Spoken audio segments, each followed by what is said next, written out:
Orang yang kelihatannya memang sangat gelisah. Ini Rasulullah orang yang cepat sekali membaca hati seseorang. Maka dipanggillah ia, hei, ini apa jaga dipikir selama ini? Siapa dari tadi? Kira-kira begitu orang berkata-kata kata Rasulullah. Siapa dari tadi ente ini seperti orang yang bingung. Dari tadi ente pemata ke sana kemari seperti ada sesuatu yang dipikirkan. Lalu kemudian orang itu atau sahabat Rasul itu berkata, ada sesuatu yang ingin saya sampaikan kepadamu ya Rasul.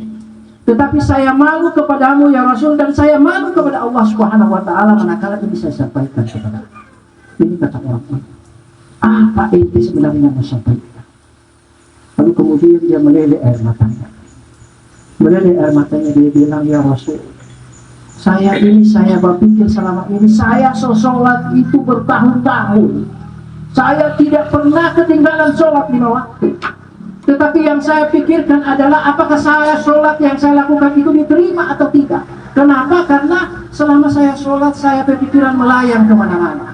Yang terpikirkan adalah istri saya, yang terpikirkan adalah anak saya, yang terpikirkan adalah pekerjaan saya dan lain sebagainya. Itu yang saya pikirkan ya Rasul. Saya khawatir sholat salah selama ini itu tidak diterima oleh Allah Subhanahu wa taala. Ini para sahabat tercengang, dia bilang, itu pertanyaan itu sebenarnya bukan itu pertanyaan. Pertanyaan dari orang semua. Banyak yang melakukan itu, banyak yang terjadi kepada kita seperti itu. Ini kata Allah sahabat saat. Lalu kemudian kata Rasul, tidak usah khawatir dengan sebuah pertanyaan. Kalau pertanyaan itu mengandung kebaikan, maka itu memang wajib ditanyakan kepada orang-orang yang lebih paham dari termasuk saya. Itu kata Rasulullah SAW. Lalu kemudian Rasul menyambungkan sebuah sabdanya begini. Kalau seandainya itu yang membuatkan tidak sholat, maka percayalah bahwa sesungguhnya setan itu ada pada orang-orang yang mau sholat. Dan ketika Anda tunduk pada setan, maka kemudian setan mendapatkan kemenangan. Dan ente tidak mau sholat terus. Percayalah bahwa ketika Anda nyandak sholat hanya karena persoalan itu, hanya karena persoalan tidak mau khusyuk, maka ternyata kemudian setan itu mendapatkan sebuah kemenangan. Setan itu menang. Dan ente hari ini mulai kemudian memaklumi bahwa sesungguhnya Allah itu tidak seperti itu. Allah itu akan mengapresiasi kepada orang-orang yang berusaha, kepada orang-orang yang berusaha untuk bangkit. Itu kata Rasul, sama dengan kemudian orang tua yang mau kasih belajar DP anak untuk berjalan. Anak berjalan, dia satu, dia dekat, tak banting-banting itu anak, tetapi kemudian dia penuh dengan kasih sayang. Bapak Ibu hadirin sekalian, tidak pernah dia memarahi orang atau anak yang baru belajar untuk berjalan. Orang tua seperti itu, coba tanya ke ibu-ibu. Begitu juga dengan Allah Subhanahu wa taala. Allah tidak pernah marah kepada seseorang ketika ia lakukan itu demi kebaikan.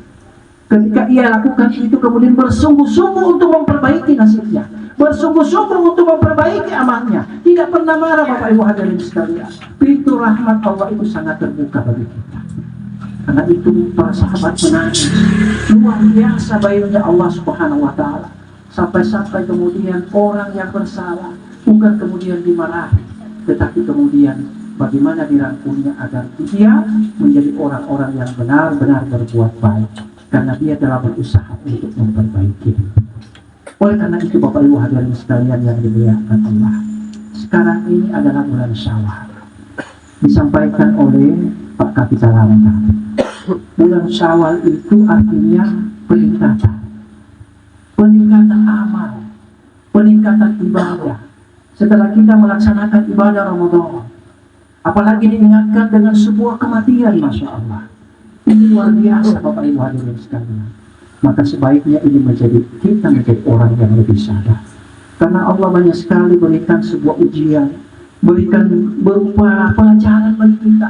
Orang yang meninggal adalah pelajaran, musibah adalah pelajaran, sesuatu yang terjadi kepada kita itu adalah pelajaran yang mudah-mudahan ini akan menyadarkan kita bahwa sesungguhnya yang namanya manusia, kata Pak Kapitalan tadi, pasti akan menuju ke sana, pasti akan berpulang ke rahmat Allah.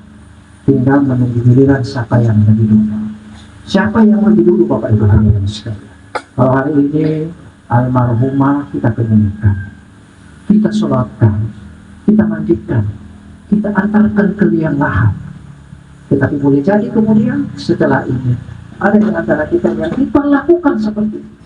Dan kemudian hari ini kita menghadiri takziah. Dan kemudian hari ini kita boleh jadi memandikan almarhumah, menyolatkan almarhumah, mengusung almarhumah ke kuburan. Tapi boleh jadi kemudian besok atau lusa kita juga akan diperlakukan seperti itu. Oleh karena itu ini pelajaran yang sangat berharga bagi kita jemaah sekalian.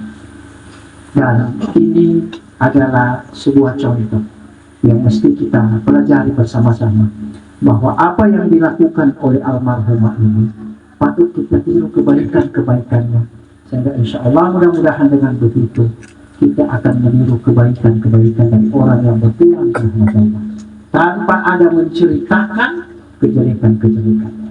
Karena Rasulullah laknat orang yang menceritakan kejelekan-kejelekan. Yang disuruh oleh Rasulullah apa? Yang disuruh oleh Rasulullah menceritakan kebaikan-kebaikan. Jangan pernah ragu Bapak Ibu hadirin sekalian menceritakan kebaikan-kebaikan seseorang, karena itu adalah sesuatu yang disuruh oleh Rasulullah. Sampaikan kebaikan-kebaikan orang yang meninggal, tetapi jangan sekali kita menyampaikan atau menceritakan kejelekan-kejelekan orang yang meninggal. Ini Bapak Ibu hadirin sekalian yang dimuliakan Allah, saya kira almarhumah sudah siap untuk kita sholatkan. Maka marilah kita lepas kepergian almarhumah ini. Al-Fatihah.